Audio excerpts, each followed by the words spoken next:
అండి welcome to my channel Aruna CSN. బాగున్నారండి? మీ doubt నా సమాధానం అండి. అసలు మనము దేవుడికి చాలామందికి ఇది వస్తుంది కదండి, డౌట్ పిల్లలకు కూడా వస్తుందండి. అన్ని ప్రసాదాలు మనం పెడతాము, దేవుడికి టీ కాఫీ ఎందుకు పెట్టమని డౌట్ వస్తుంది కదండి. ఆ డౌట్ నేను చెప్తున్నానండి. అసలు కాఫీ టీ అదంతా అసలు మంచిది కాదు. తక్కిన ప్రసాదాలన్నీ పాలనగా అవన్నీ చాలా మంచిది.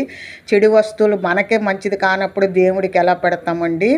అందు గురించి దేవుడికి కాఫీ అసలు పెట్టకూడదనమాట.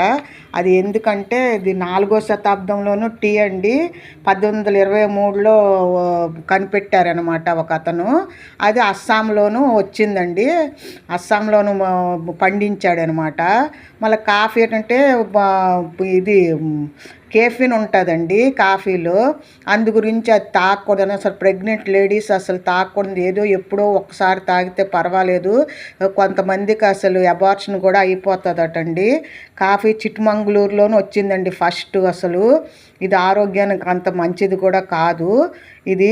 ఇది మా మక్కాలోని ఒక అతను వెళ్ళాడటండి, చాలా జబ్బు మనిషి అనమాట. దేవుని దండం పెట్టుకుందామని అక్కడ వెళ్తే అక్కడ గింజలు దొరికాయటండి ఆ మక్కా మసీదులోను.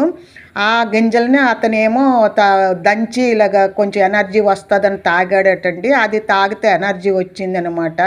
టీ కూడా అంతేనండి, ఎనర్జీ వస్తుంది, కొంచెం తలనొప్పి తగ్గినట్టు అనిపిస్తుంది, కానీ ఆరోగ్యానికి అంత మంచిది కాదనమాట. అందుకే దేవుడికి మనకి మంచి ఇవ్వాలనే కోరుకుంటారు, కానీ చెడు ఇవ్వాలని కోరుకోరు కదా. అందు గురించి అనేసి అండి దేవుడికి ఇది మనము టీ కాఫీ ప్రసాదంగా పెట్టమండి. ఇంకా అన్నీ మంచివే అనమాట.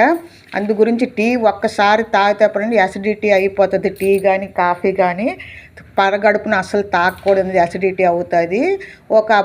ఏదైనా తిన్న తర్వాత ఒక పూట 2 పూటలు తాగుతుంది. థ్యాంక్ యూ సో మచ్ అండి.